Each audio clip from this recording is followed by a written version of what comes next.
Yeah, now we're going to move on to the Forge section. So, first question is MetaWash. What is your favorite map slash game type you've ever featured? Poof.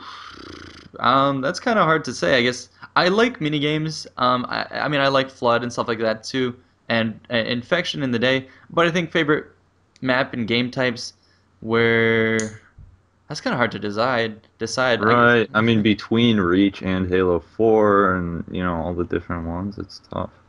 I really like the creative mini games, so I'll probably say Darth Humans map and mini game. That was the Tetris one. I thought that was super creative and a really cool map and a really cool feature because I think Bevan's Law did the recording for it. So I like those early Bevan Law commentaries. And the map and game type was really new and innovative. Right. Yeah, I couldn't like pick a favorite map that I've ever featured or anything. My favorite kind of maps in Halo are big team maps, but that's just, personal preference purely. So I wouldn't pick a certain one. I can say I definitely enjoyed featuring the Meet Your Maker contest winners. I thought that was, cool that we got to do that. But I couldn't pick a single map. And then Bob Niss 654 says, "What's your favorite map review you've ever done?" That's same same question, right? Yeah, pretty much. Yeah, so same answer. Orion Hardy says, what have you like enjoy about the forging in Halo 4 so far? What are you disappointed with?" So Halo 4, I was expecting it to be a huge uptick in terms of the forge potential and quality and all that stuff, because that's what we saw of going from Halo 3 to Reach. There was so much more potential and all that stuff. And I think I don't know. There's been a lot of hate towards Halo 4. I think 343 did a great job with the time they were given. I think with them being a part of Microsoft now, there was a lot of pressure on them to deliver a game on time. There's a lot of deadlines they had to meet, and so they couldn't get to everything they wanted. And it's kind of sad that I think Forge ended up being on that chopping block, where they really didn't add any new features. I mean, there's some stuff, the dynamic lighting, which is fine, but it didn't really add anything to the potential. So I'm a little disappointed with that. But I'm glad to see they're coming back with Forge Island and adding new stuff. Um, Right. yeah. Yeah, I mean, I'm not blown away by the improvements with Halo Force Forge, but I'm not disappointed either. Honestly, I think dynamic lighting's cool. Magnets are helpful.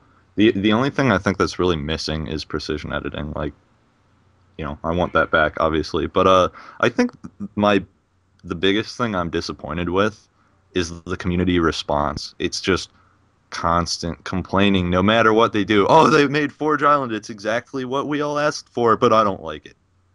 That more than what is actually encompassed in the Forge tools is what disappoints me Yeah, the seeing the that. way you get them to give you more content is you thank them. Right. I mean, I honestly. mean, and useless, like baseless negativity, criticism with no reasoning behind it, just like, oh, this is bad. Like that doesn't get anyone ever anywhere. So, yeah, I'm not really disappointed with Forge and Halo 4 at all, aside from precision editing. Yeah. I just wish the community was more like that.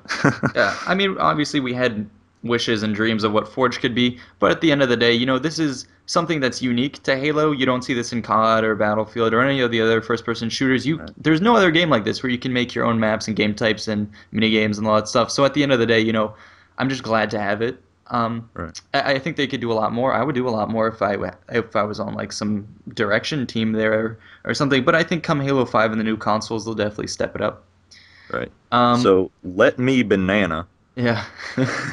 How much time does it take you to make a map?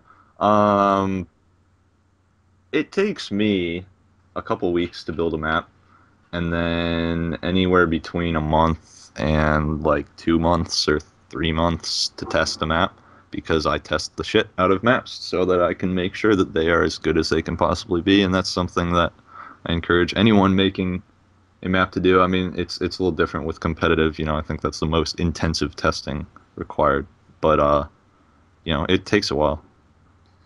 Yeah, yeah, like Doug said, it depends on what kind of forging you're doing.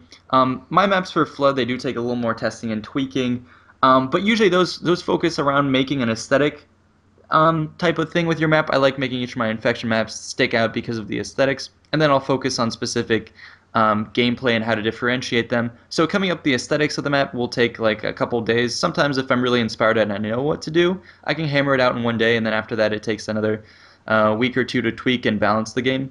And as for minigames, some of those can be whipped together really quickly. Usually minigames involve one concept like warthogs pushing each other off of Right. a hill or something like that. So you go out and forge it. So minigames are probably some of the easiest to forge at times, but they can also be really tricky. Well, uh, you have to come up with the unique idea behind a minigame. That's I think, the skill involved in that. yeah, and especially for Darth Human, who makes some of the more creative ones, he has to find ways to tweak and bend and exploit the game as much as possible. So I know some of his versions of Cat and Mouse. I think he was on version like 260, like no joke. Like he spent months Right. rehashing that map to make it not an honors rule game. Mm. Um, FPT or FP Topper 15 says, "Oakley, are you making Origins 5?" For those of you who don't know, that was a infection series we had back in Reach. It was a linear style. I started making it um, on the old Forge canvases, at least for Halo 4. I didn't really like those canvases; they were restricting. But now that we have Forge Islands, I may get back into it. Right. And That'd then be interesting. Yoshi 19, I know you can answer this question, Duck. Right. Yeah, can we make a video series going over the full process of making a competitive map in Halo 4? Something I've been planning to do is to kind of do a Let's Forge where I kind of sit down and go through the whole process, because it's not so much something that I can like tell you how to do in a tutorial, because that's like limiting. But if I actually just document my process, of the planning and the direction I take and all this, I do want to do that soon. Like I cryptically mentioned earlier, we may be working on some other huge project right now, which is my focus. But as soon as that huge, awesome project is out the door, I will be covering this. Custom Gamers Lobby says, what do each one of you guys look for when choosing a map to feature? We look for, at least for me, something that's eye-catching, something that stands out. You always want a map that stands out. That's what grabs your attention. And then after that, um, you go ahead and you test the map and you see how it plays. Something that's eye-catching and stands out. It shows us a lot about the forger just by looking at the aesthetics and the setup. You can see how much talent they have, and usually how much skill you have in forging, how everything is designed and set up. If it's not sloppy, then that means you have experience with Forge. Usually, experienced forgers know how to make maps, and they know how to make maps because they play maps a lot. So there's a lot you can tell just by the looks of a map. Right. And then we also, ask for people who have played custom games and mini games, which ones have been fun. So it's a lot of word of mouth type of stuff, and also our submission forums. But we'll talk about that later. Right. Yeah, and I mean, I look for, obviously, for a competitive map, the design has to be extremely solid. It can't have frame rate issues, lighting can't be broken, etc. And then also, uniqueness, originality. And I try to get a variety. I don't like to feature like eight 2v2 maps in a row, so I'll try to find, like a 2v2 and then a big team battle map and then a 4v4 and you know Yeah. that sort of thing. Mystery Box for the Win says, would you guys ever consider featuring maps from Reach again? That's something a lot of people have asked us, and I think it's basically because of some of the disappointment people have felt with Halo 4's Forge. I think for now we're going to stick with Halo 4 maps. Maybe, we might start doing once a week, throwbacks to Halo Reach, because I know there are still people forging in there, and it's got its own benefits. But that's something we'll decide in the future. Right. Um, And then the parasite is man. Have you ever thought about careers as map designers for games?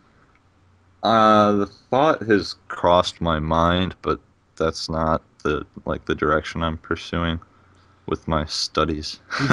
Yeah, like right now I do mechanical engineering and Duck does business. So I mean we have our own planned careers or at least directions we want to head. But I know people in the Forge community and whatnot have been tapped to be community cartographers, and then from there you start making networks, and then from there you might be asked to work on some sort of map design for a game. I could potentially see myself doing that for a little bit, but at the end of the day, I don't see that as being my career plan. And then 1X PDPX1 says, "What do you want added to Forge in Halo 5, not including human air vehicles?" Well, I'd say I want human air. Oh wait, no. Um, Precision editing, and I would like to see systems like magnets and rotation, snap, and all that kind of just smoothed out a little bit, so it all functions a little better.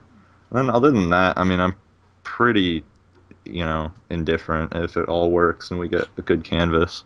But cool like some crazy new feature that the new generation of consoles allows would be interesting.